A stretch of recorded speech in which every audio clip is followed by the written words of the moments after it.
Hi, everybody. Welcome to the Pittsburgh Sports Memories podcast. I'm Tim Hannon, And I'm Steve Wirt. and today we're going to do the top 10 pit losses ever.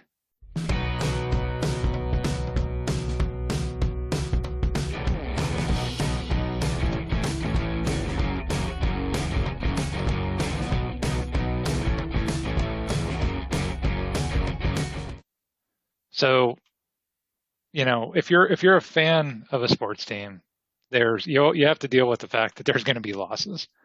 And some teams have like bad losses where they get blown out and disappointing losses where you thought they were going to win. And then of course tragic losses where maybe last second miracle play or something to that effect. I really feel like as a Pitt fan that Pitt has kind of redefined the category of gut wrenching losses into its own category, and they've redefined this multiple times over the years. And so Steve, before we start, I mean, you and I have been Pitt fans most of our lives. Well, just briefly describe your experience as a Pitt fan. Uh, you know, it's been like I said, like my dad was never a big Steelers fan or like a pro football kind of person. He always loved college football. So I guess that was kind of like how it translated to me. And I always kind of liked college football a little bit more than the pros. It's a lot more unpredictable. And the guys who play it seem to be more passionate. It's not all about the money. I mean, I think we're all pretty like convinced now that, by this point in our lives, like people are getting paid to do this at the upper level. Like the top 10, 20 teams in college football are all paying their stars, right? I mean, is that even debatable at this point? It's just one thing after another. And there's been like you said, like I think Bill Simmons, who used to work for ESPN, and I think he does his own podcast now. Mm-hmm. Like had the like different levels of losses, like the gut punch and the minor annoyance and Right. I remember. yeah, the stub your toe loss. So I don't know. I just it's very tough being a Pitt fan because college football in general never like very. I think they take their fans for granted because they just figure they're going to show up every year because it's such a tradition and people are so. It's almost like family, and I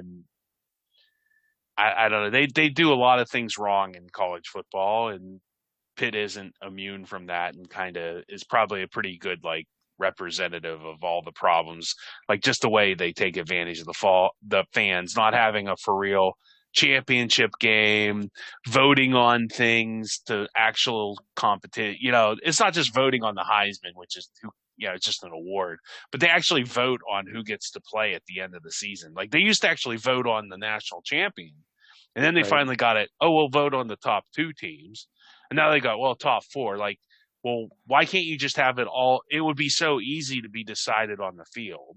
Right. Right. And like there's all those issues with college football. Pitt definitely, you know, because of the landscape, it's not easy for them to compete. But I mean, so Pitt kind of is what they are, and that's fine. Like we can Well, still they're be no fans of different. that. There's 100 different, and we're gonna go through. We're gonna see there's like you can name like 10 other like colleges that are in the exact same boat as Pitt. Right. Like Right. I But can name five off the top of my head: Boston College, Syracuse, Miami. Um, I don't know, Illinois. Yeah, yeah, there's a you bunch get of this. Yeah, and yeah. the Power Five conferences are made up probably most of those schools, and then the real powerhouses. But I think with Pitt, I'd say Georgia Tech. Yeah, I mean it's just sure, you're talking schools that are in a city, not in the middle of nowhere. There's already a pro sports team that kind of sucks up all the oxygen. sure. You know what I mean? That's the popular team in But each one of those circumstances. And these colleges, they have their fan base, but they don't. I don't. They're just never going to be like Penn State or Ohio State. Like, what else is there to do in Ann Arbor, Columbus? Nothing against Clemson, South Carolina, or Tuscaloosa, Alabama. There's no pro teams there. They're the big game in town. So, totally agree. But I think all those other schools you mentioned, like, okay, so they have the same issues. They have the same kind of up and down, years that Pitt has had.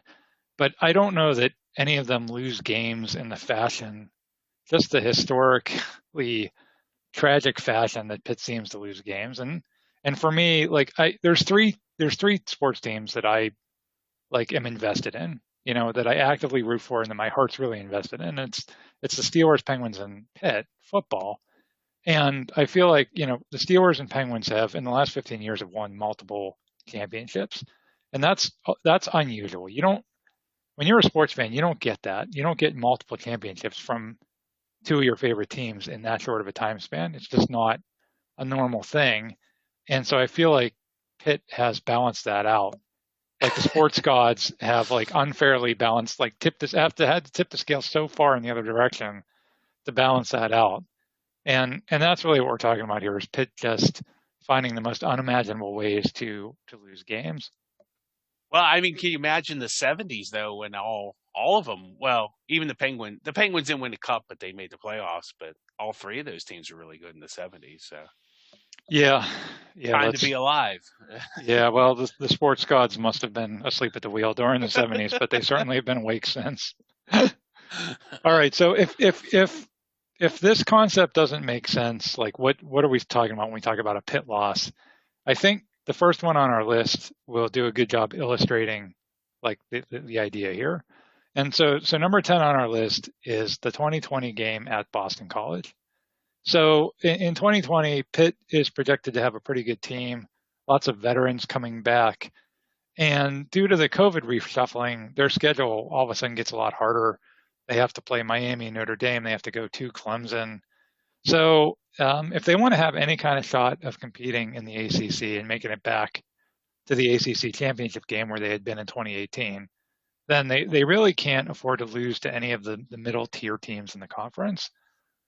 And the season starts off really good. Pitt goes 3-0 in their first three games. That's the first time in a long time that they start 3-0.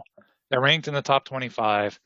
But then they, as Pitt usually does, they have a stumble against NC State and lose that game. And now they're headed to New England to face another one of those middle tier ACC teams in Boston College.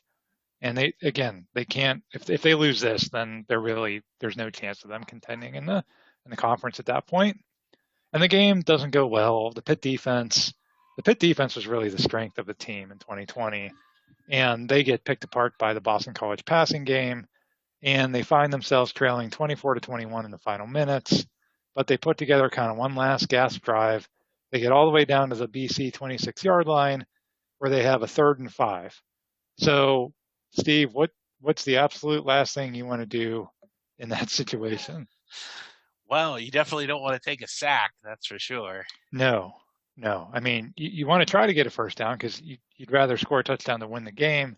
But the absolute worst thing you can do is take a sack and knock yourself out of field goal range. And of course, that's exactly what quarterback Kenny Pickett does. He takes a 15-yard sack too. I mean, sometimes you kind of step up in the pocket and it's like a 4-yard sack. This is a 15-yard sack. So now they're way out of field goal range. They have to just throw up some kind of prayer, Hail Mary on 4th down. But then head coach Pat Narduzzi shocks everyone by sending his kicker, Alex Kessman, out onto the field. Kessman has a really strong leg. We've seen him kick really long field goals before, but this is 58 yards. I mean, NFL kickers. I saw the 55-yarder in Heinz Field in the open end in the rain against it was raining when he did it against Syracuse. Like when I saw them line up for that one, I thought this is impossible. It's over 50 yards in the open end to Heinz Field, which isn't as bad as it used to be since they added more seats. It kind of calmed the wind down, but it was raining. Yeah. And he nailed it. He absolutely nailed it. But that's kind of Kessman's bugaboo has always been strong leg, can kick the long ones, but he's inaccurate. He does have an act. Like he cost them a game at Notre Dame a couple years ago where he missed 3 field goals. They would have won that game. Right. If he just hits 2 of them. Right. So this is 58 yards. And I guess like Narduzzi's thinking, like you said, we've seen him kick long field goals before. And plus it's like 4th and 20 at this point. I mean, what are you really going to do? You're going to throw up a prayer. So he probably figures this has just as good a chance as of converting a 4th and 20. Well, so that's the longest field goal in Heinz Field history, college or pro, I'm pretty sure, that one against Syracuse. So Yeah. Yeah. So I mean, yeah, that's pretty impressive. So we know he can do it. 58 yards is pretty long. He comes out and he promptly drills it. 58-yard field goal to send the game into overtime. It's the longest field goal in school history. If you're keeping track, that's 116 seasons of Pitt football. No one's ever kicked a ball that far before in a game. So Kessman makes history. Game goes into overtime. In the top of the overtime frame, Boston College scores a touchdown. So now Pitt has to score a touchdown in their frame to keep the game going. And twice they're down to their final play. They have a 4th and 7 and a 4th and 1. But both of those times, Pickett converts, and he runs on both of them. And then 2 plays later, he finds Tasir Mack in the end zone. So wow, what a heroic effort, right? Keeping Pitt in contention in the ACC. They send the game into overtime. Then down to their last play twice, they score a touchdown. So now Kessman comes out for the extra point, and he misses it wide to the right. and so this is, again, when we're talking about a tragic loss versus like a in its own category Pitt loss, like a healthy, functional, well-balanced football team would have lost this game by missing the almost 60-yard kick, or they would have gone to overtime and been down to their 4th down and not converted, and it would have been like, hey, good effort, came up short. It is what it is. We lost the game, but that's not Pitt. That's not how they go down, right? Because they're not a healthy, functional program. They're a dysfunctional football program that's addicted to tragedy. And so the way they have to lose this game is by making the same guy that makes the longest field goal in Pitt history comes out and misses the easiest kick in football, the extra point. So to me, that's a perfect one to start with because it's just exactly what we're talking about, a classic example of a Pitt loss. Yeah. That's once again, like, I'm become a big believer of this the more I've watched college football is if you're the team to go second, like in an overtime, in like your offense scores a touchdown and you're kicking the extra point for the tie, I think you should go for 2 more time, like just end it right there. Like, I know like why your defense obviously stinks, especially like at this point in the game. Like, you have your chance to win it right there. Take your shot, you know? If they would have gone for 2, they would have had a receiver wide open in the end zone, and he would have like dropped it or like Called off sides or holding or yeah, something. yeah. I mean, I can't like even if the thing with Pitt, it's like even if you could write a script of like, okay, how can they possibly lose this game? Let's think of like a new way. You can't even think of ways until they go out and do it. So, but I agree with This is you on only number principle, though. 10. I know some of the other ones on the list that I know one on this list I'm going to get fired up about because I still kind of harbor a grudge about that Well, one. well, let's move to number 9. Number 9 is definitely one that I will get fired up about because I remember at the time this was a while ago, but I remember I just was like Inspired. throwing things. So the number 9 game is the 2000 season at Syracuse. So let's talk about where the program is in the year 2000. The 1990s were absolutely a miserable time for Pitt football. Walt Harris was hired. He's now in his 4th season. And now, Walt kind of has like his team, right? His recruits.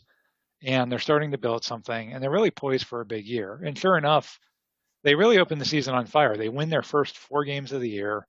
That includes the 12-0 win over Penn State at Three Rivers Stadium, which is probably one of the biggest wins of Walt Harris's tenure.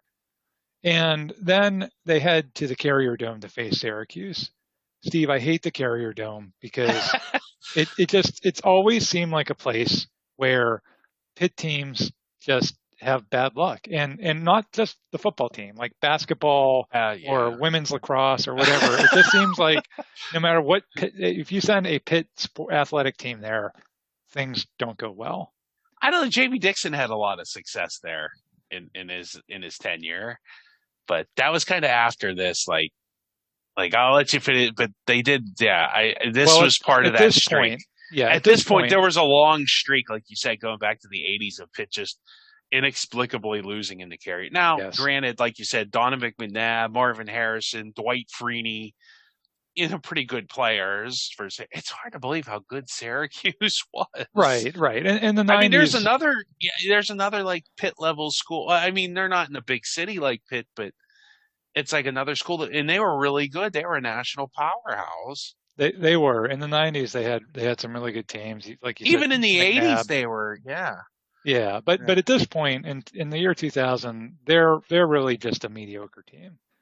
And the guy who succeeds Donovan McNabb at quarterback is a kid that's actually from Pittsburgh. I think he was from Butler, and his name Yes. is Troy Nunes. And he kind of has an up and down career at Syracuse. He has some big wins, but then he also is like benched multiple times in his 4 years at Syracuse. Anyway, he's the starter for this game in 2000, which Pitt is favored to win. Pitt comes out to a 9-0 lead, but then Syracuse scores the next 17 points before John Turman, who was the Pitt quarterback that year, hits R.J. English for a touchdown and a 2-point conversion to tie the game late. So we're headed to overtime in this one as well. And the kicking in this game was just abysmal. Nick Lotz was the Pitt kicker. He's already missed a field goal and an extra point.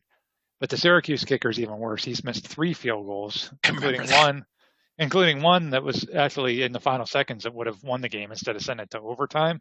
I don't know why nobody could kick in a dome that day. I know. Yeah, the wind must have been blowing through the air conditioning vents or whatever. Well, it is the Carrier Dome. So. It is the Carrier Dome. So that bad kicking continued into the first overtime frame. Lotz misses a chip shot field goal for Pitt, but then fortunately they're bailed out because the Syracuse kicker misses his field goal in the bottom frame. So now it goes into a second overtime, and Syracuse has the ball first in this frame.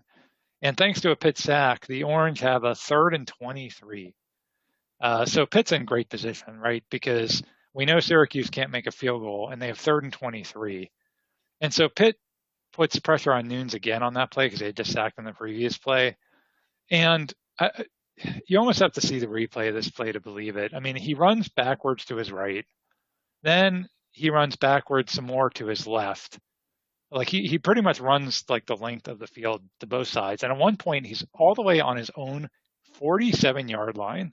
Like that's how far back he runs, being chased. Then he kind of runs forward a little bit near the sideline, and he just heaves a prayer into the end zone. And it's caught by a guy that you may have heard of before. His name is David Tyree. And the reason you've heard of him is because he caught a miracle pass in the Super Bowl against the Patriots when they were undefeated when he played for the New York Giants.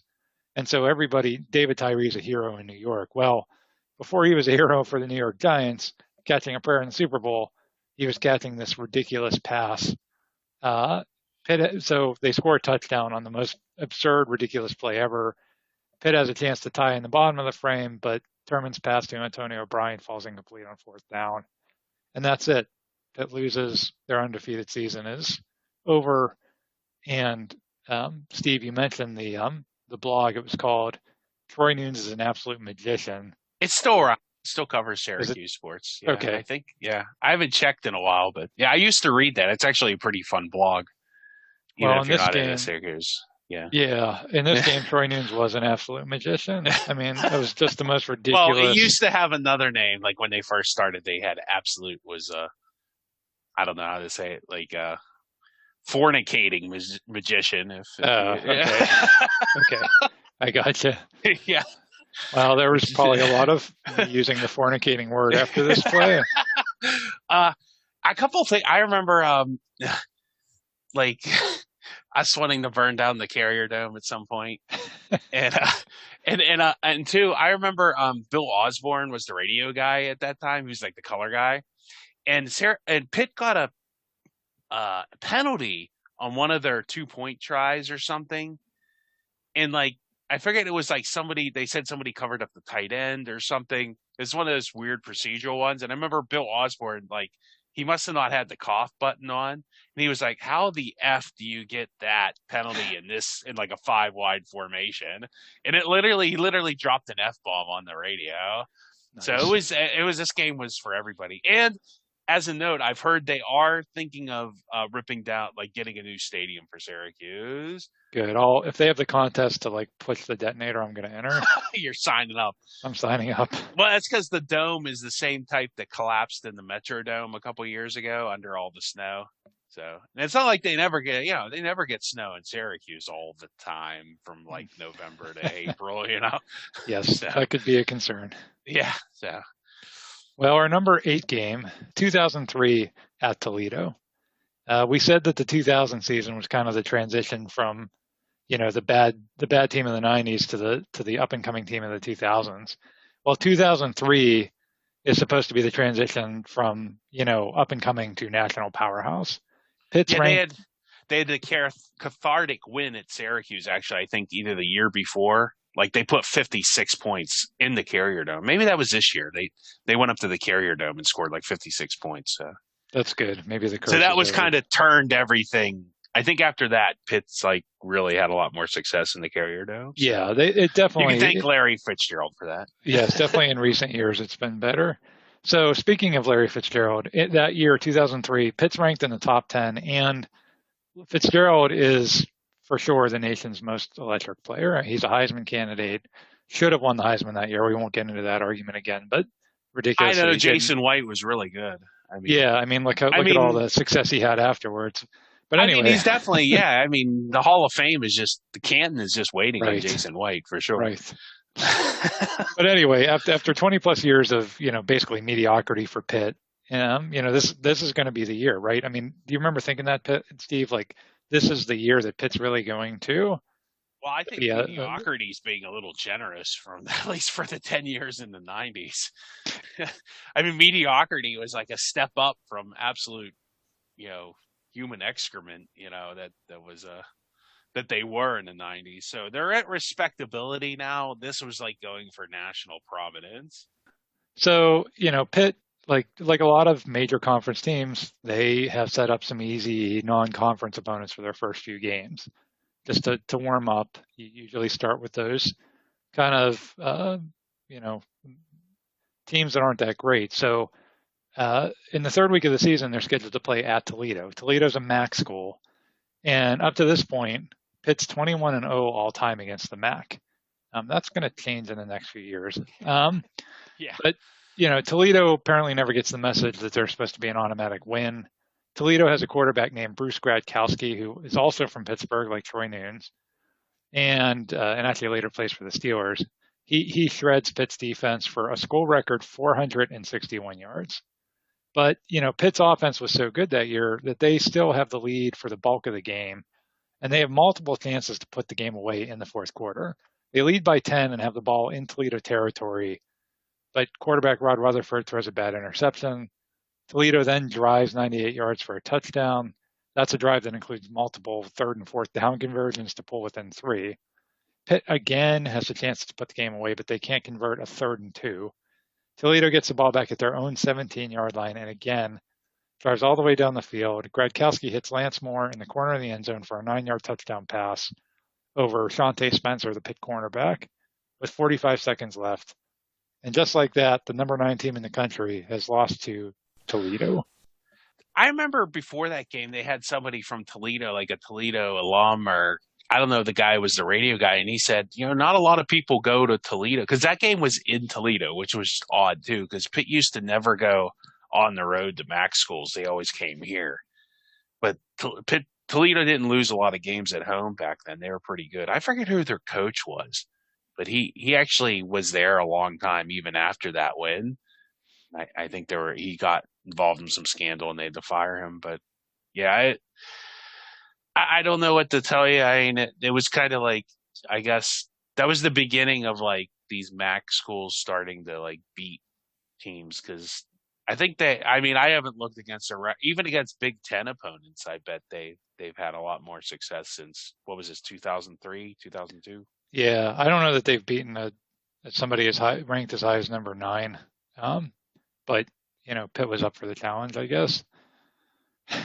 And it just that season just kind of went south after that. So yeah, what was 2003? Well, didn't they beat Virginia Tech later in that season? They did, but they lost to Miami. They lost to Notre Dame. I mean, it just wasn't the season that you thought it was going to be. Well, because that was supposed to be the farewell tour of Miami and Virginia Tech It in the was. Big East, and that was like why Pitt really needed to be good so that they could, kind of say, oh, we're fine without you, you know. Right. Right. So Yeah. So one more note for this game. I was the game wasn't on TV. I was listening to it on the radio because that's it right, it wasn't wasn't. televised. Yeah, it wasn't televised. And I was like really just ticked off. And my girlfriend at the time, uh, I don't know, she was like after the game, she was trying to talk to me, and I was just being rude and short with her. And and then we ended up getting into a big fight because I was just being a jerk and a baby because I was upset about the game. So I remember that, and fortunately, she still married me, and we're still married today. So I think, uh, we overcame. But yeah, I just remember, I was so mad, and I just was like pouting. Uh, yeah. we lost that Well, game. I don't know. I don't know. Sorry about that. I mean, I wish I could say it was any better. I've had my Yeah, moments of I sports wish I could anger. say I was better today than I Yeah. was back then. Yeah. Yeah. We're going to stay with the MAC for our number 7 game. It's the 2005 game at Ohio. So 2005, Pitt has a new head coach by the name of Dave Wanstead.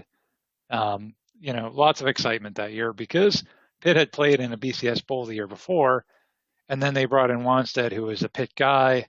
He was from Pittsburgh, went to Pitt, coached at Pitt. He brought so much passion to the program. And the first game of the season is a home game against Notre Dame. It's nationally televised. Keith Jackson is there to call the game for ABC, and Pitt loses pretty handily. So tough way to start the Dave Wanstead regime, but okay, that was a tough opening game, Notre Dame. And they like we said before, they usually don't have a tough opening game. They usually have like these warm up games. So that the warm up game was going to be the second game of the season, where they went to Ohio. And in Ohio, there was lots of optimism there too. They also had a new coach, Frank Solich, who had been at Nebraska, and Ohio. They hadn't been on national television since 1969. So this game was on ESPN. It actually ends up being among the top 15 most viewed college football games ever on ESPN2.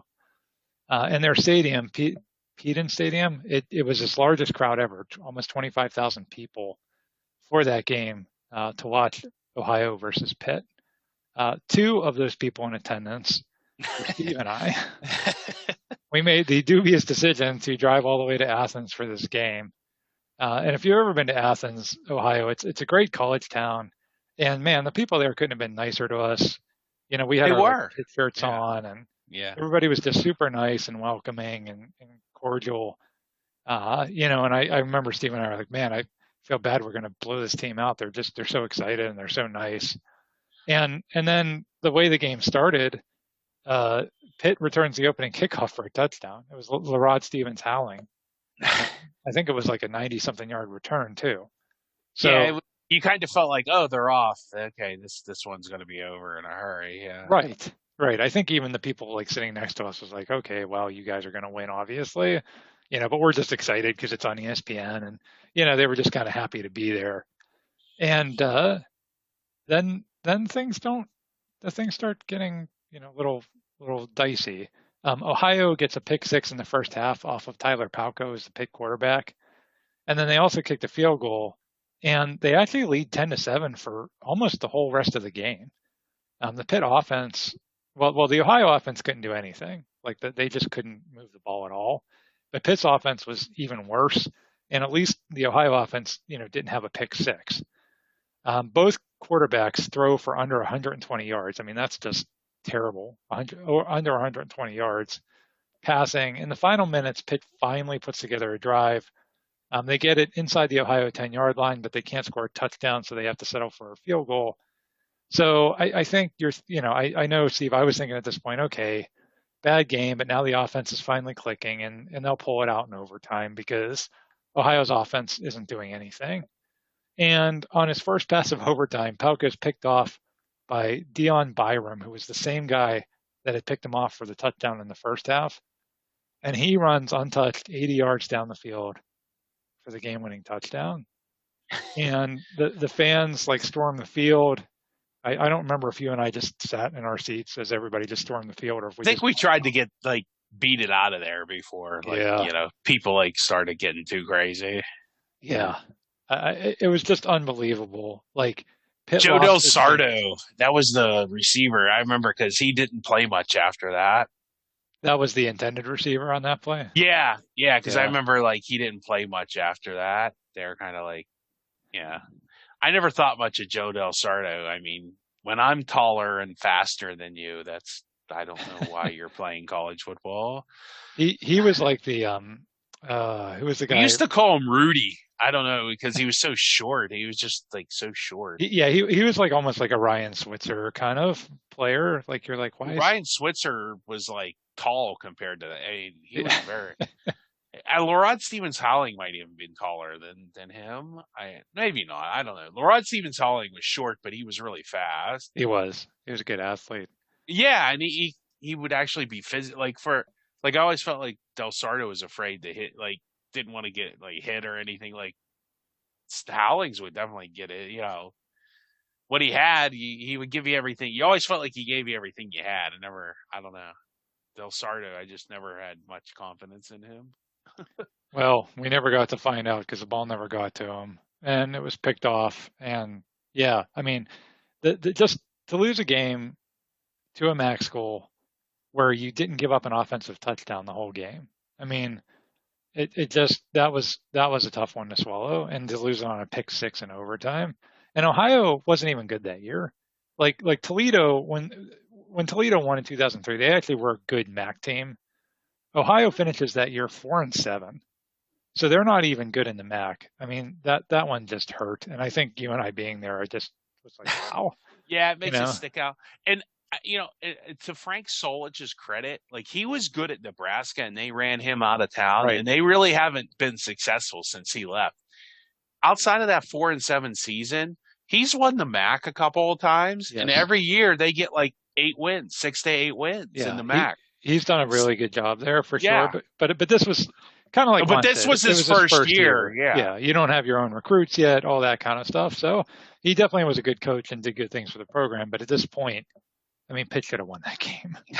I mean, it well, shouldn't have even. you score like one touchdown and you win. Or Yes. I mean, if they just would have got up by even like 4 points, Ohio probably would have had no answer. I'll take it a step further. If they return the opening kickoff for a touchdown and then just kneel every series and punt, then they win the game.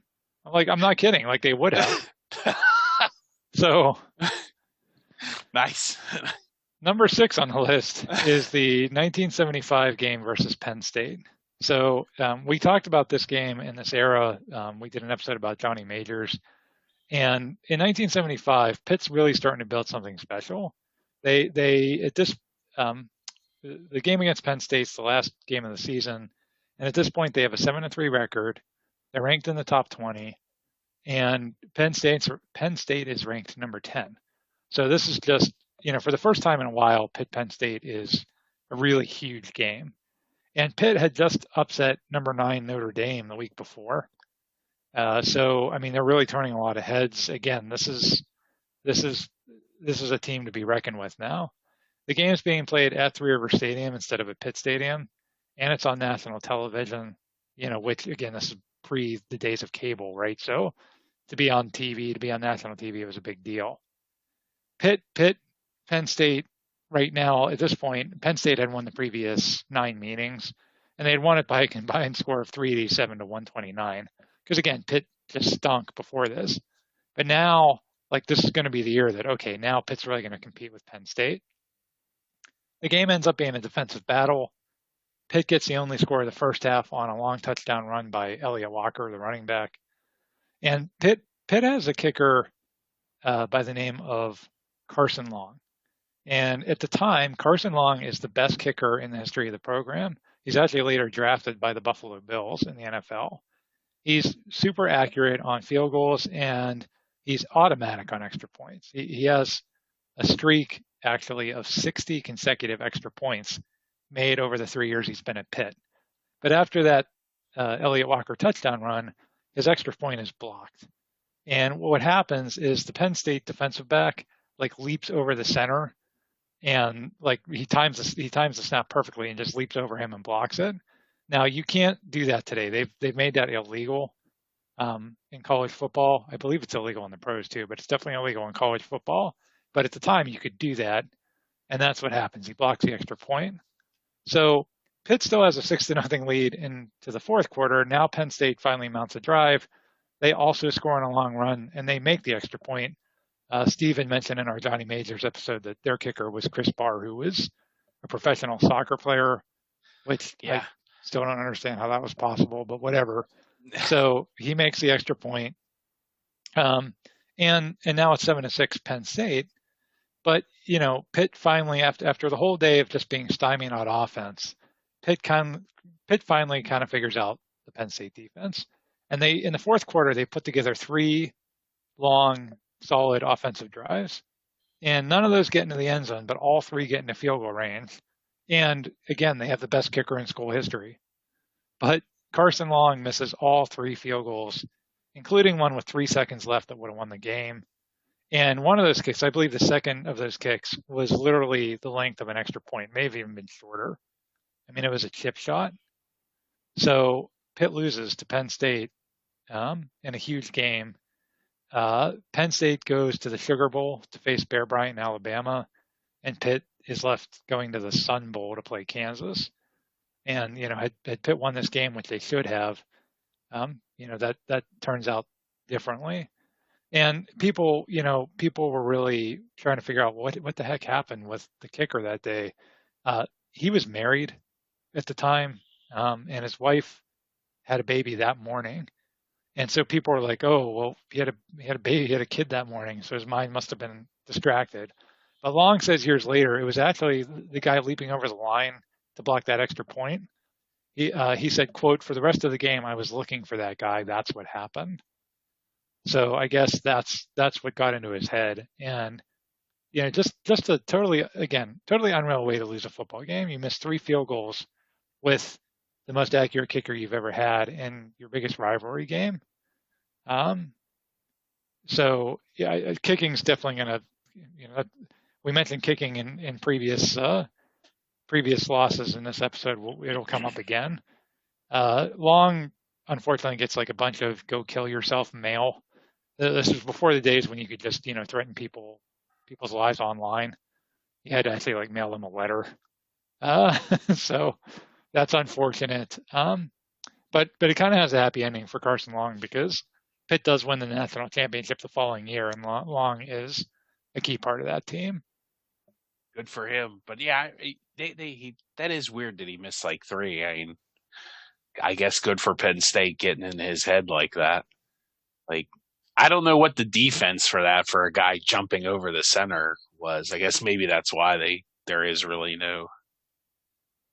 I mean, is there a way to stop that? I don't know. No. You can try to stop it with the snap count. I mean, that's the whole thing. Like it has to be timed perfectly because you're doing it before the center like stands up. That's the only way you can perfect that. So if you can work the snap count so that you can't time it, that's the only way to stop it. I think it was a safety thing though. It got to be a safety thing, and they outlawed it, but they didn't outlaw it till I want to say 2017 or something. Yeah, it was just a couple years ago because I think that happened in the 2020 season or this season as we're recording it. Because I remember wasn't it against Dallas? They said Dallas did that or something like that. Oh, in the NFL, yeah. Yeah, and like they got away with it. Like I don't know if like they just I don't know. Well, again, I don't know exactly what the rule was in the pros. I just know in college they definitely made it illegal. But at the time, kicking in college is such a crapshoot. I mean, even the good teams normally don't have that great of a kicker. Well, especially back then. And this kid was a straight on kicker. He wasn't like a soccer style kicker, But again, at the time, he made everything. Like he didn't miss kicks. So it is a crapshoot. That Carson Long was very, very accurate. And of course, in the biggest game that was the biggest game in decades. When they were playing Penn State, when they were ranked number 9, up to that point. Yeah. And, and again, national TV, they actually have the game at Three Rivers, which was a big deal to move the game there. And and then he misses 3 field goals in the fourth quarter. It just, again, Pitt finding new ways to lose tragically. The number 5 game is the 2002 game versus Texas A&M. This one was at Heinz Field. It was the second game of the season. Texas A&M is a pretty good team that year. They're ranked number 20. But Pitt has a good team that year too. They actually will eventually be ranked as high as number 17. But in this game, the Aggies have Pitt's number early. They go up 14-0 in the second half. And this quarterback at this point for Pitt is Rod Rutherford. He's the new starter that year, and he's really struggling. And the student section actually starts chanting, "We want Palco." Tyler Palco was, I think he was redshirting at the time, but they were chanting for him. But Rutherford, he hears that, but he kind of overcomes it. He leads Pitt on a touchdown drive, to cut the score in half. And what happens next is just bizarre. So Walt Harris is the Pitt coach, and he'd been using this formation on kick attempts called the swinging gate. And Steve, I don't know, can you describe this formation? Do you remember this? Yes, I was at the game, and I was too. I think I was at this game. This happened I wasn't in my regular seats. I don't know, because I think we were on the goal line. We're in different seats. But so what happens is, all the offensive line and everybody kind of lines up on the one side of the center with the ball, and the holder and the kicker just kind of stand in the middle of the field, and they start to do a count. And if the defense doesn't go over there with them, I guess they just run a play where they throw the ball, they run into the end zone or something. But eventually everybody moves over to where the ball is, and it's like a traditional kick. And that's why it's called the swinging gate, because everybody just kind of all moves in motion. And I think the problem was somebody had a wrong jersey number. That's actually what the problem was. Yeah, because so I remember when it happened. Well, I guess you haven't said the second time, right? Because this actually happened twice. Well, let's talk about what happened first. So yeah, the play, like you said, I mean, the goal of that is it's supposed to confuse them or something. Yes, it doesn't seem to have much of an advantage. I guess when you actually go for 2, it'll be like, oh, whoa, they went for 2 this time, Yeah, it's supposed to catch them off guard. And like you said, the defense might be like, well, what's this formation? Where do I stand? I don't like a defensive team that's not well prepared might not know where to line up. And then all of a sudden you have some guy totally uncovered, and you could just get an easy 2-point conversion. And I actually watched a high school coach on YouTube describe this, and he said I love it. I use it all the time. And he said, because again, sometimes teams just get confused. And they said, even if they're well coached, he said, well, then they have to prepare for it all week. And to me, okay, maybe in high school, but Division I college football, you're not gonna catch Texas A&M, the number 20 team in the country, just I will totally say that off guard. This might be the only time it'll be effective, because Texas A&M is an out of conference, a team that Pitt doesn't play every year. I could see a team I don't know, Syracuse or But they watch film. I mean, but and I Pitt did this all the time. It's like the triple option. If you don't play against it, it's not the same as you can watch it on film all you want, but you have to actually it's the same on offense and defense with the triple. You actually have to practice it to really get a feel for it. And I think once you played against it one year, the player, if you continue playing that offense every year, you're very prepared for it.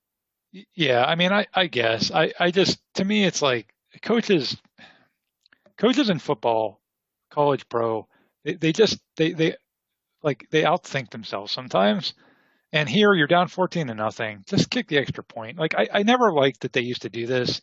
It looked dumb. They did it every single extra point, and they never once ran any kind of trick play out of it. They just did it to be like, "Ooh, what are we doing? We're going over here. We're going over there. You'll never know. You at least won't jump over our center like you did in 1975." Yeah. So what happens? So you were referencing this earlier. So what happens is they run this, and the refs flag them for an illegal shift penalty, and move them 5 yards back. And now they're 5 yards back, and Pitt stubbornly just decides to do it again, and then they get flagged again. So they actually get called for an illegal shift twice. They have to move the extra point way back, and then they miss the extra point. Well, actually, it's a weird thing because, like, I remember the officials, like, the first time I really wasn't paying that attention. I remember the flag going, and then they did it again. And I remember the official was on our side because, once again, we were on the goal line. He walked over to the head official, the guy in the white hat, that's the head official, and, like, talked to him for like a minute. And then after a minute of talking, he threw the flag. So I don't know if he was like, well, what the hell? It's the same issue, or if he was like, F this, I'm getting paid to, screw Pitt over. Like, because he was the same guy that called the running back in for a touchdown. I'm pretty sure it was that same game. So, well, and it was a Pac-12 crew. That was one of the things that was brought up afterwards. It was a Pac-12 crew, but then, I mean, it's again, Harris. So they asked Harris after the game, and he's beside himself. He's like, "We've been doing that all year. We did that all last year. We did that in the first game this year." And they asked him, like, what was the explanation from the officials, and he said he was so flustered he doesn't even remember. Harris also kind of throws his special teams under the bus by saying that he actually, because they were like, "Why did you run it twice?" And he said, "Well, I called it off the second time, but they ran it anyway." So I thought that was kind of a crummy move. Control, like, call a timeout then. And, like, I think what it was somebody was wearing the wrong, like, a number. It was so like deep procedural. It wasn't even like where the guy was standing. It was like because he was wearing a certain number or something like that. And it was it was a dumb rule. And like to get caught, you called on it once, fine. Call timeout and put somebody else there, or change his jersey. I don't know. Or just line up and kick the extra point. Yeah. And don't run a fancy swinging gate formation. And it ends up being the difference in the game. Because Pitt scores what should be the tying touchdown in the final minutes, but because they missed the PAT on the first one, now they have to go for two, and they don't get it. So, I mean, again, more new ways to lose a football game. We lost a football game on the swinging gate formation. Yeah, that was infamous. I guess I should have started to turn heads that maybe Walt Harris wasn't the greatest coach in the world either. He was a really good offensive coordinator, though. He was that. So he was, and he recruited some really good players. In fact, the one footnote for this game, there was an unknown backup freshman receiver that had a really good game. He catches 10 passes for 103 yards in this game. And people are like, "Oh, who's that guy?" Steve, you remember his name? Yeah, Larry Fitzgerald. Yeah, he had a really pretty good game that day. And yes, the next year he did even better. He smoked Texas A&M. Like, oh my gosh. Yeah, they put two guys on him and they couldn't cover him. They played him in Kyle. Where is it? Where they had? They were at Texas A&M. College Station. Yeah. Yeah, and he makes like a diving. You could probably go still find that play on YouTube because he makes like a super diving catch in the end zone against Texas A&M the next year. So, yeah, he ends up being pretty good. Not as good as Jason White, but pretty good. So number 4 on our list. Another fun fact is Bruce Gronkowski has played way more in the NFL than Jason White ever did. Yes, that's true. That's a very good point. Put that in your pipe and smoke it, I guess. I don't know. Yeah. Poor Jason White. He waits. He throws the pass, and it's intercepted. George Polamalu at the 40, 35, 30. Steelers versus Ravens is the best rivalry in all of pro sports. And now that series has been chronicled in Pittsburgh versus Baltimore, the unofficial history, an all-new book from the Pittsburgh Sports Memories podcast. Relive all the fierce battles and exciting moments from this amazing rivalry. There were legendary plays like Troy Polamalu's pick six and the immaculate extension, and there were crazy incidents like Joey Porter chasing Ray Lewis into the parking lot, or the Ravens putting a bounty on Hines Ward. We cover all of it, including some stories you may never have heard. Buy a copy for yourself, or get one as a Christmas gift for the Steelers fan in your life. Find it on Amazon, or see the link in the show description of this episode. and thanks for supporting the podcast.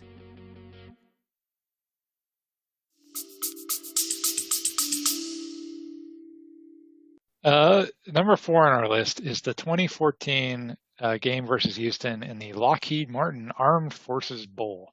This is the game. This is the one. I'm gonna break. There's gonna be a certain coach that's really not gonna like this. I hope he listens. So. Yeah, this game. So this is the only bowl game on our list. 2014, Pitt has a 6-6 season. It's definitely an up and down season. There's a couple of games that from that season that could have made this list. There's the Duke game where Chris Blewett misses like a very much chip shot field goal to win the game. I think that was again like extra point length. And then there's the Georgia Tech homecoming game where Pitt fumbles 4 times in their first 6 plays to go down 28-0 in the first 6 minutes of the game. That was I don't think you'll ever see that again. Down 28-0 6 minutes into the game because of fumbles. But Pitt kind of overcomes that. They fight hard. They qualify for a bowl game. It's the 3rd year for head coach Paul Chryst, but he gets an offer from Wisconsin where he that's kind of his dream job. So he leaves on December 17th, and Pitt's playing in this game under an interim head coach, Joe Rudolph. But Pitt's up for the challenge, and they're blowing out Houston. They're leading by 25 points with 11 minutes left in the game. And just for some reference, 25 points. So 25 points with 11 minutes left. 25 points is the lead that the Atlanta Falcons famously blew in the Super Bowl to the Patriots. That was late in the 3rd quarter. Okay. And everybody remembers, oh my gosh, how could you blow a 25-point lead late in the 3rd quarter? Pitt's up by 25 with 11 minutes left in the game. Houston scores a touchdown, but Pitt does get some of the points back with a field goal. So now it's 34-13 with 3 minutes and 45 seconds left in the game. I just want to repeat that for effect. Pitt is up 34-13. That's a 21-point lead with under 4 minutes left to go in regulation. So Houston scores a touchdown. Fine. Garbage time touchdown. Who cares? So now they have to do an onside kick. An onside kick is a play that has probably about a 10 to 15% success probability. It's just really hard to recover an onside kick. Well, Houston recovers it. And now they drive and they score another touchdown. So now they're only down by 7. But again, you have to do onside kicks. So they have to do another onside kick. And if the odds are 10 to 15% of recovering one onside kick, I don't know what the odds are. I imagine they're pretty low of recovering 2 onside kicks in a row. I mean, that's almost impossible. But that's exactly what Houston does. They recover the second onside kick. They drive 57 yards in 4 plays, and not only score the touchdown, but because they've come this far, they decide we're going to go for 2 to win the game, and they get that too. Pitt actually has time for one final possession. Like amazingly, they score all 3 of these touchdowns and leave time on the clock. Yeah. They almost get into field goal range, but Tyler Boyd, who is the school's all-time leading receiver, drops a pass, and the game ends Houston 35, Pitt 34. It's a historic loss. It's the biggest blown lead ever in a bowl game that's decided in regulation. And that's just point margin. I can't imagine what the stats are for, being up 21 with under 4 minutes left. So Pitt loses a game where they're up 21 with under 4 minutes left in the game. It's just astounding. All right. Can I have the floor, Your Honor, for a minute here? Please vent. Yeah. Here's the problem with all of this is it's classic Pitt because we have to change coaches every 2 years. So that's part of the problem is you change coaches. And Joe Rudolph does not care. That's the biggest problem with Joe Rudolph. And that's the thing that still irritates me to this day. So you know why Houston recovered those 2 onside kicks? Do you know why? Why? Because Pitt, on the first one, maybe you got caught off guard.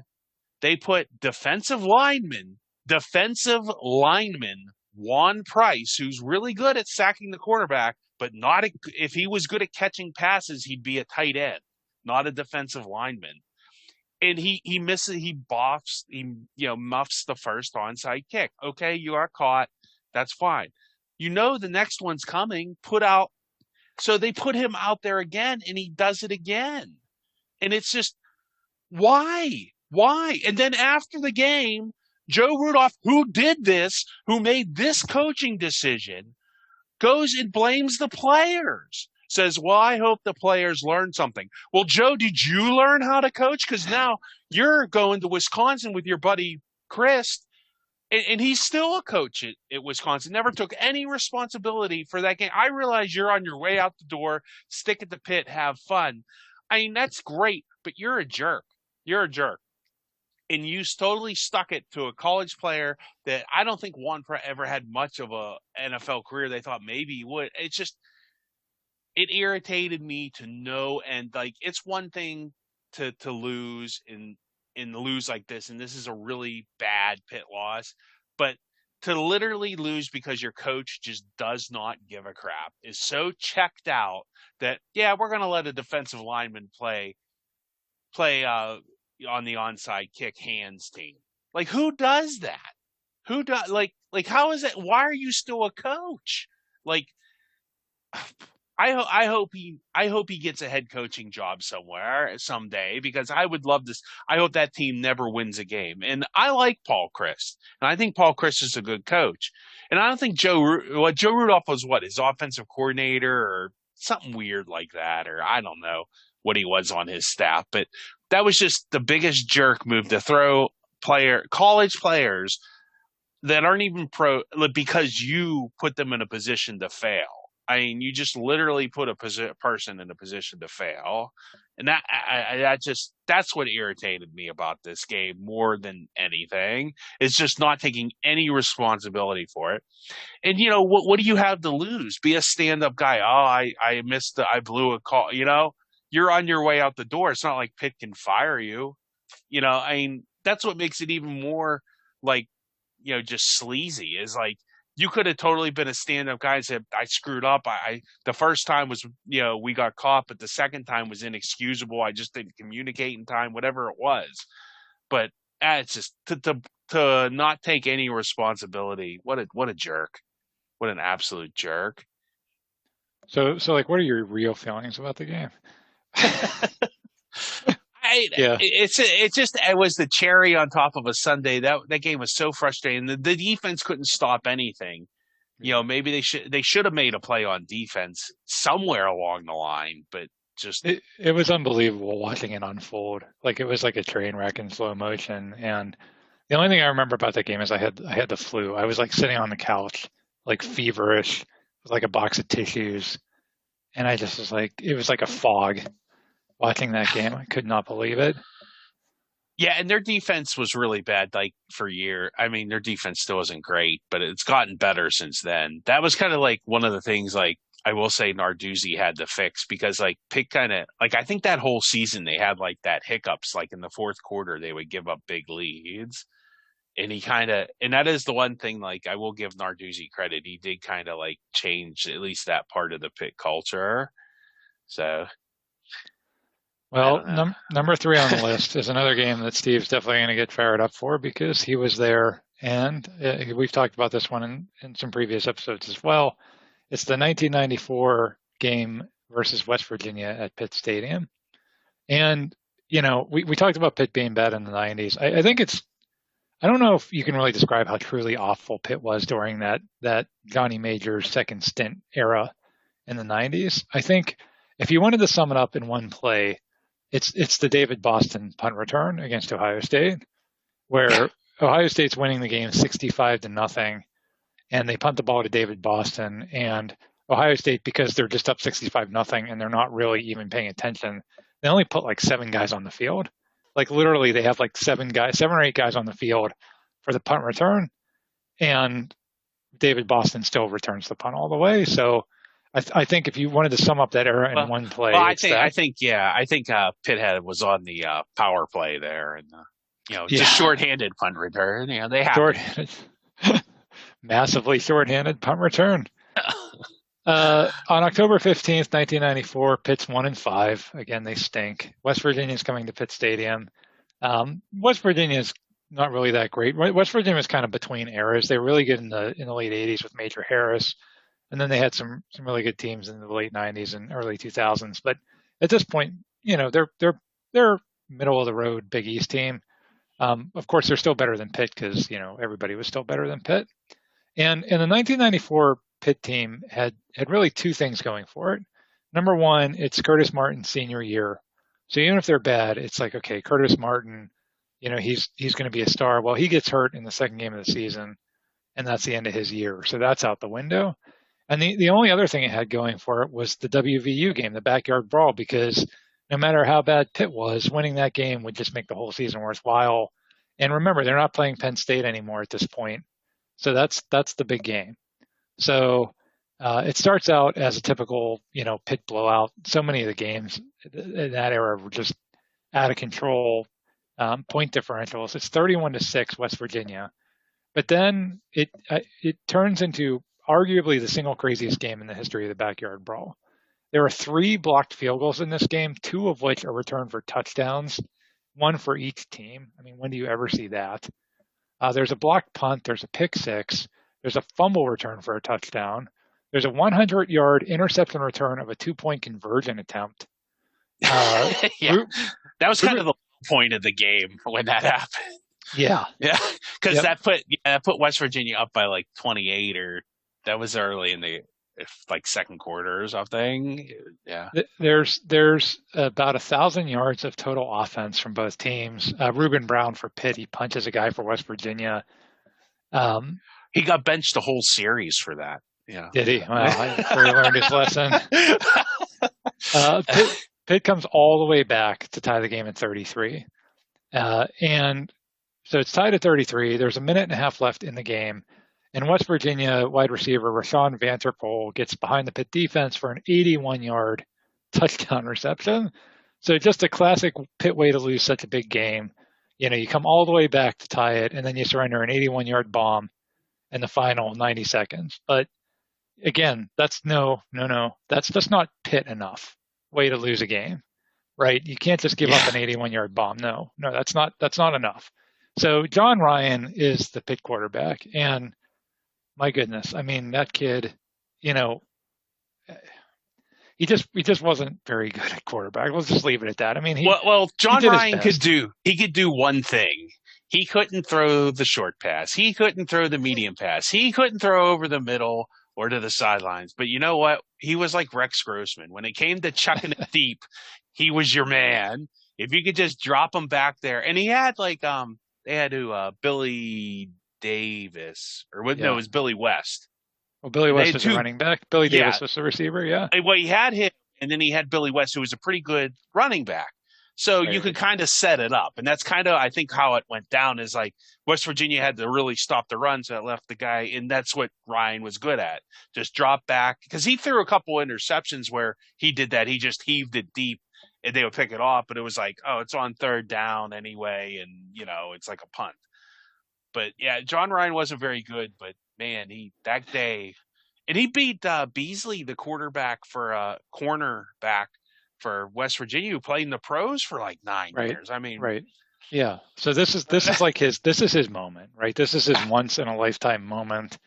And he heroically leads Pitt all the way down the field. Remember, there's only 90 seconds left in the game. All the way down the field, throws a touchdown pass with 30 seconds left to force overtime if they can make the extra point. But hang on a second. Majors gets bold. He says, you know what? This game's crazy. Forget overtime. We're gonna try to win the game right here. And he makes a really gutsy decision to go for 2. And the play call is like a RPO by Ryan, who is not a running quarterback, and he converts it. He fakes the handoff, and he keeps it himself, and he converts. And Pitt's done it. They've come all the way back to tie the game. And then even after WVU scored the touchdown, they scored a touchdown, and they went for 2 to win. But there's still 30 seconds left. Okay, so maybe enough time for West Virginia to get into field goal range. But we talked before about all the blocked field goals. you weren't really worried about them getting into field goal range. Like, it's not a good kicking game. So you just had to keep them out of the end zone with 30 seconds left. All they really could do was some kind of a prayer pass. Well, Steve, you want to describe it from here because, Well, I've described it before, yeah. Norris Mosley, who I really liked, was the Pitt corner. I actually remember that because I was watching him on the play, and for some reason, who was the name you haven't written down here, that Zach Abraham runs to the sideline, and for some reason Mosley bites on a fake or something, and he kind of stumbles, and Abraham just is wide open running down the field at the 20-yard line of Pitt. And at that point, I looked back at the quarterback for West Virginia and thought, well, maybe he didn't see him. Well, his arm was already in motion, throwing the ball. And so it's I'm seeing the future before it happened. I'm literally 1 second ahead, and the ball's in the air, drop it. And the guy's wide open. That's the only thing you can hope for. He just catches the ball and calmly walks into the end zone. And yeah, that's it. That was a gut puncher on that one. That's probably outside of the AFC Championship game in 2004. I got to say that's one of the most, or Sid Slid. That's definitely top three. Well, 2000. Well, that's on this list too. That other game. Yeah. So that's my top 5 all time worst. I mean, beside the Penguins, Cup, Darwin Cup. I mean, that's definitely Yeah, it's bad. It's real bad. 60-yard pass in the final seconds. I think just because I saw it happen before it happened. It was I could see the future. I was uh-oh. Yeah. Well, and how can you leave a guy wide open in that situation? Aren't you playing way back? Well, he was on him, and then for some reason the guy kind of ran I don't even know what the guy was running. He just kind of made a move to the sideline. So Mosley stumbled and fell. So here's what happened. The quarterback for West Virginia was Chad Johnston. The play before that, he had scrambled to get them to the 40-yard line. He scrambled and he ran out of bounds. And so on this play, he starts scrambling again. He starts running forward before he threw that pass. And I think Mosley maybe thought, oh, he's going to run. And that's where he kind of hesitated. Because like I said, I wasn't watching the quarterback. I was watching Mosley the whole. Right. I was actually that's why I saw it happen, because I was watching the guy who would catch the whole time. I wasn't watching the ball. Yeah. But even then, how did you have a one-on-one again? I mean, you had to guard against them getting into field goal range, but it would have been so much better had they lost the game on a field goal, because that happens. 30 seconds left, and maybe they get enough plays to get into long field goal range. But it's to give up a 60-yard bomb. It was unbelievable. And I've told this story before. I was sitting at the parking lot of the place where the fast food restaurant where I worked at the time. I was in high school, and listening to it on the crackling radio. I could barely hear it. And after they kicked off, and I think I listened to one play, and they were like, oh, there's 24 seconds left or whatever, and West Virginia has the ball at their own 20. I'm like, okay, it's over. And I went to work, and I came home 8 hours later and was talking to my brother and my dad about, oh man, what a game. I can't believe Pitt won. And they're like, what are you talking about? So I had those 8 hours of bliss where I thought that Pitt had won the game until I found out what actually happened. Number 2 on the list, 2019. Bliss didn't last forever. No, it did not last long. Number 2 on the list, 2019 at Penn State. I have to take a deep breath for this one. So after a 16-year hiatus, Pitt and Penn State start playing each other again for a 4-year series. Pitt wins in 2016. We did an episode about that 2016 Pitt team. Penn State wins in 2017 and 2018. So 2019 is going to be the last Penn State game, possibly forever. Penn State claims the schedule's just too tight for them to add Pitt, but meanwhile they're out there inking deals to play Temple and Delaware. So, I mean, it is funny this year. Didn't Coastal Carolina and BYU schedule a game in 3 days? It's 5 years out. That's not enough. And then this year, it's two teams are on Wednesday. They're like, hey, can you play? It's like Little League. Can you play on Saturday? Yeah, we're good. Our field's available. It's we could do a whole hour-long discussion of the history of arrogance with Penn State football. Arrogance so high that it sadly led to a bunch of kids getting abused and nobody doing anything about it. But that's for another day. Let's talk about this 2019 game. Penn State's ranked number 13 in the country.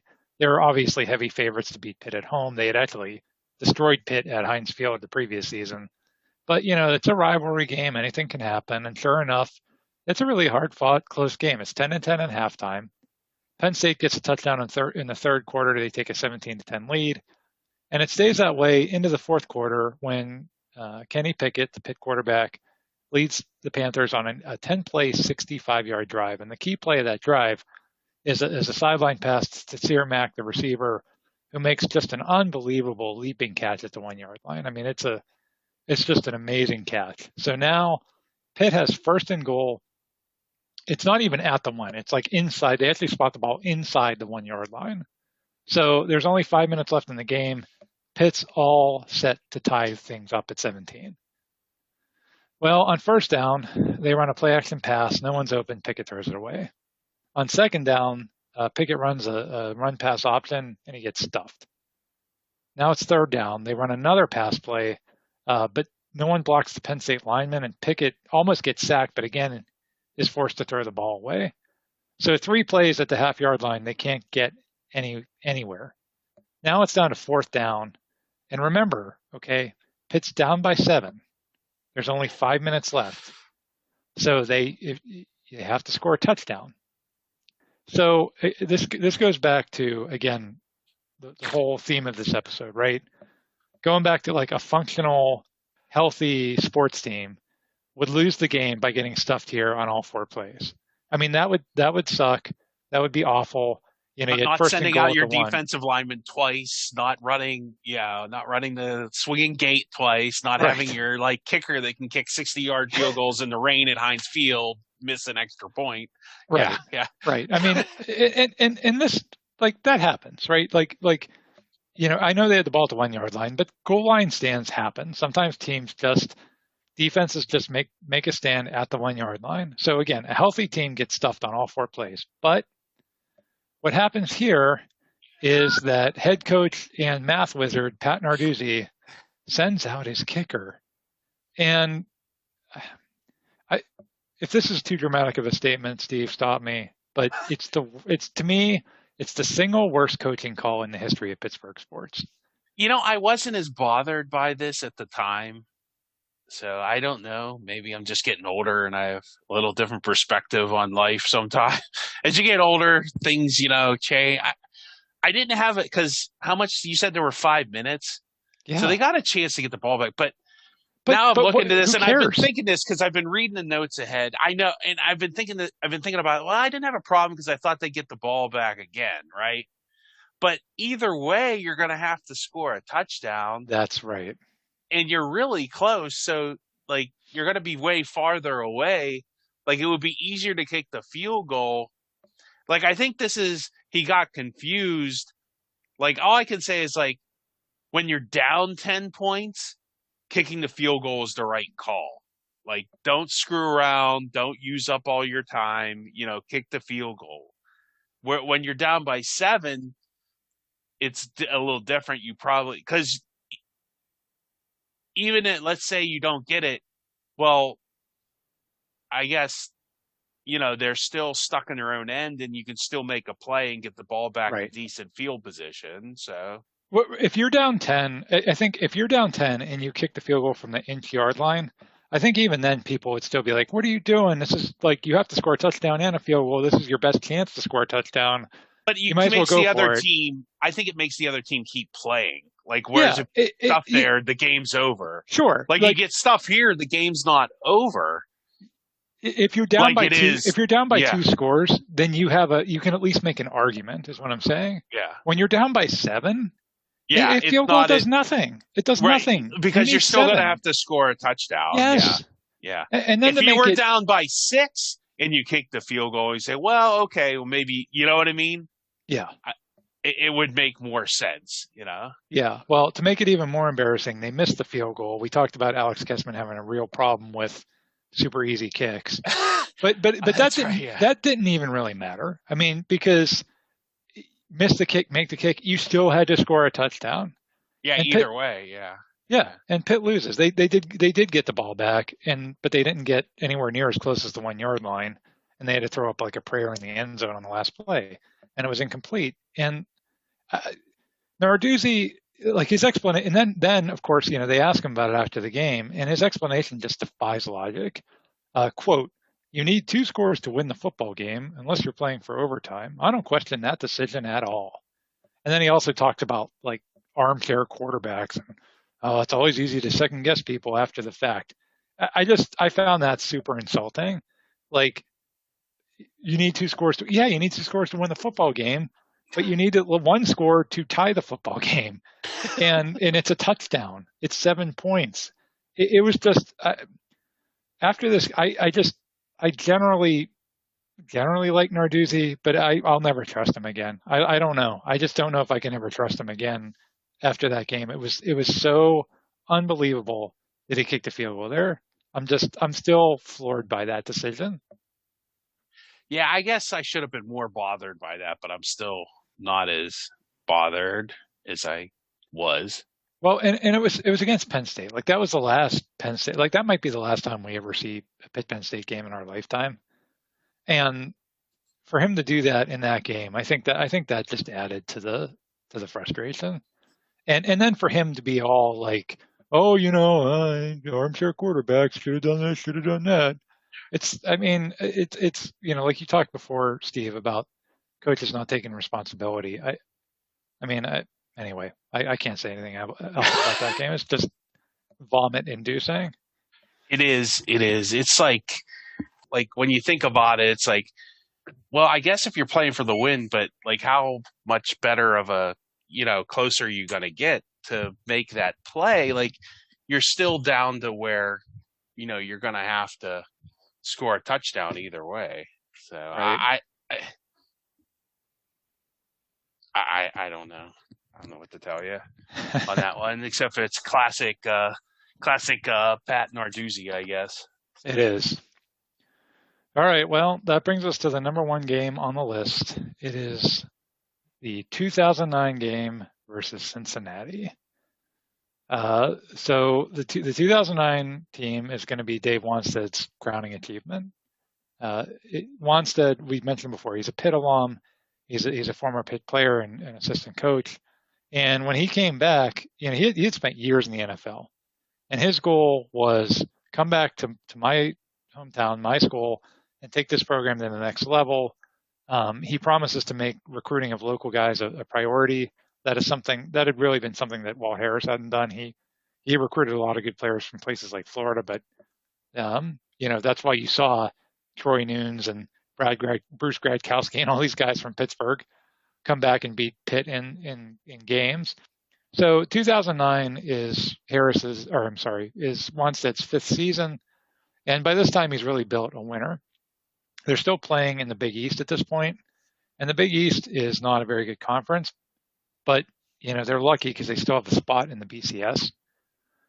Pitt has a solid offense that year. Their quarterback is senior Bill Stahl, who had a really solid year that year.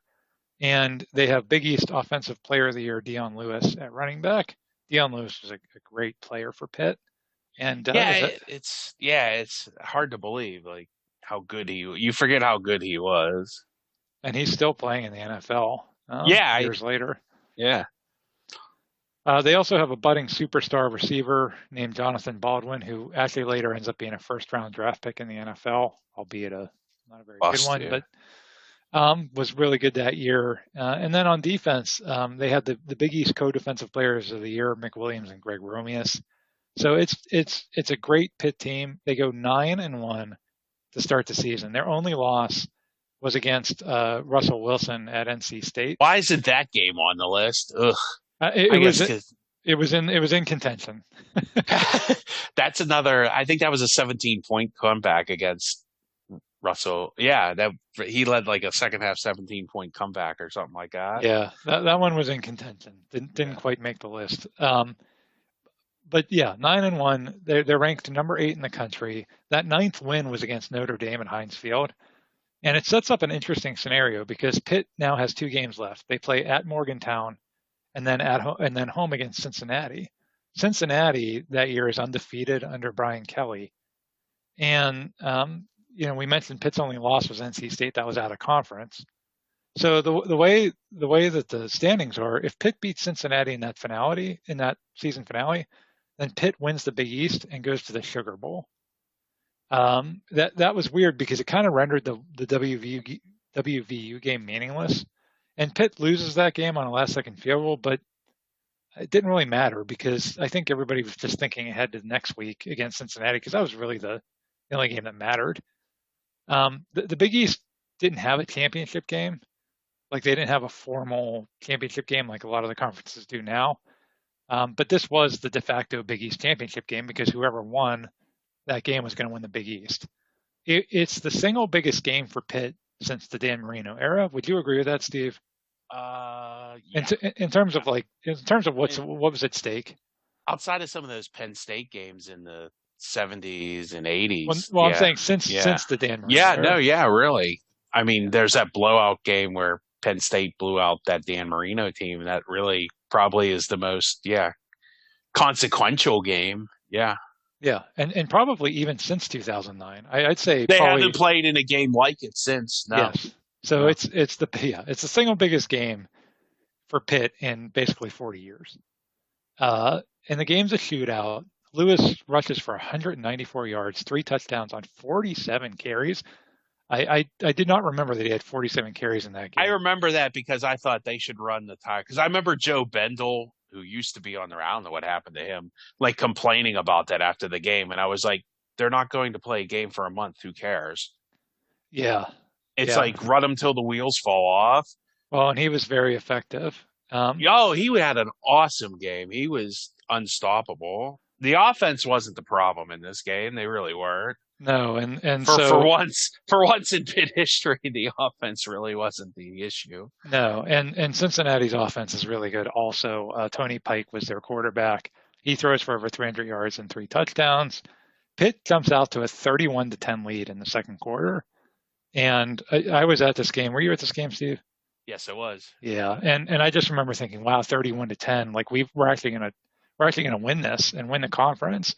And then right before halftime, they kick off to Cincinnati, and the guy returns at 99 yards for a touchdown, and that really swung the momentum. Yeah, that was the turning point of the game. Is that Gilliard touchdown return? Yeah, that was Marty Gilliard. Yeah. Wow, yeah, that's good memory. I did not remember the guy's name. Tony Pike and Marty Gilliard really it's like when you look at that Cincinnati team. I'm not sure.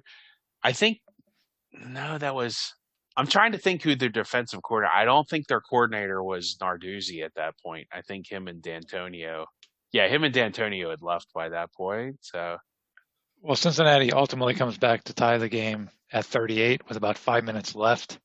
So, again, what a terrible loss. Pitt's going to blow a 21-point lead in the conference championship games, in the conference championship game for the Big East.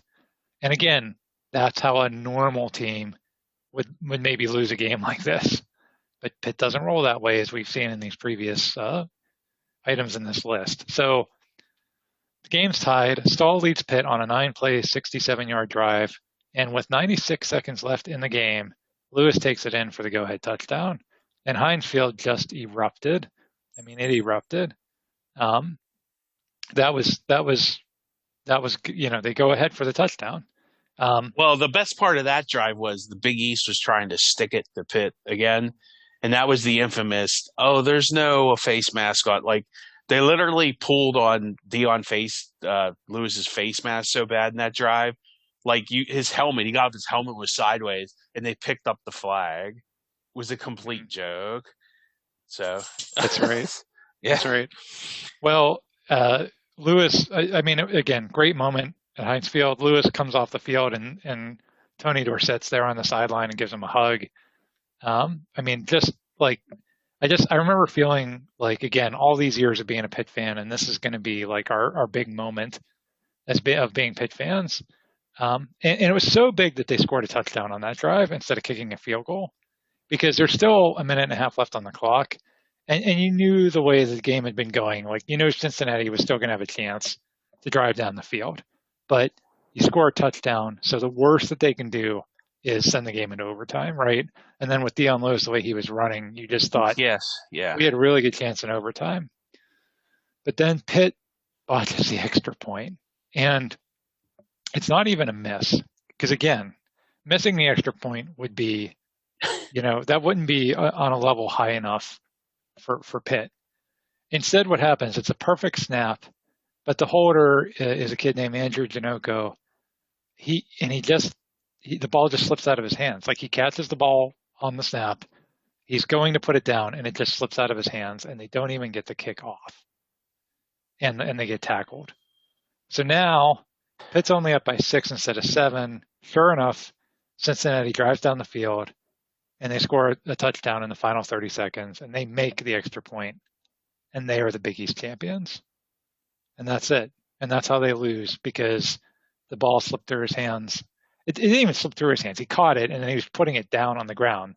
He just laid it flat, yeah. And Janoko was like a big, I guess he was like, his dad is a high school coach at Clearfield, and he was like a high school, like a fairly good high school quarterback who really didn't like belong at Pitt. Like, talent wise, like, he was lucky to just be a backup. Like, quite honestly, he should have went to like a Duquesne or Robert Morris. That was more his like talent. Like, he really wasn't I don't even know if he could have made it like a Youngstown State, And he was just, obviously, I think he was doing this just to put on a resume.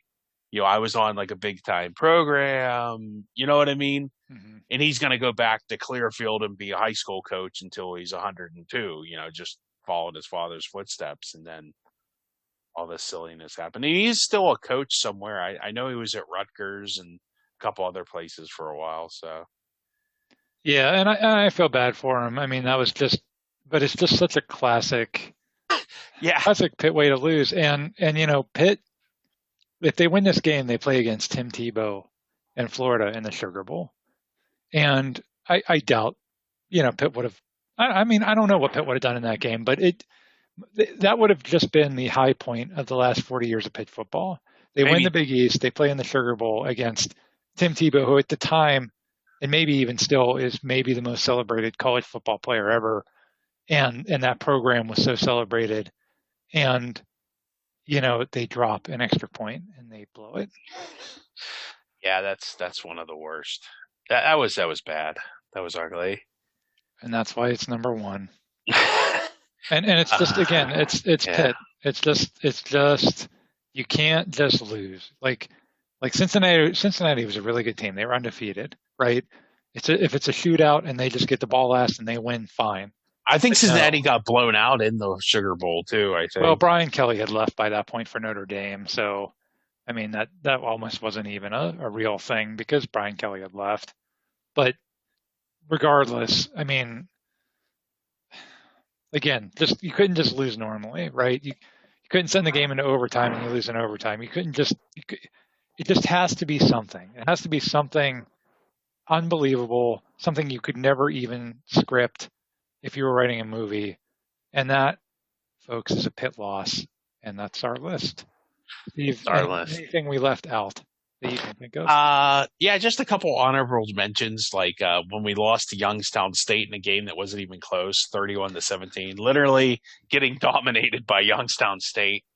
That was there was a home loss to Akron, and that was in 2014. I remember that too, because like we got dominated, like Akron, like I don't know, they couldn't run the ball at Akron with that was a Paul Christ loss. So then Bowling Green, that was after like Wannstedt comes in with all this momentum after the big 13-9 and then follows that up by losing to Bowling Green at home.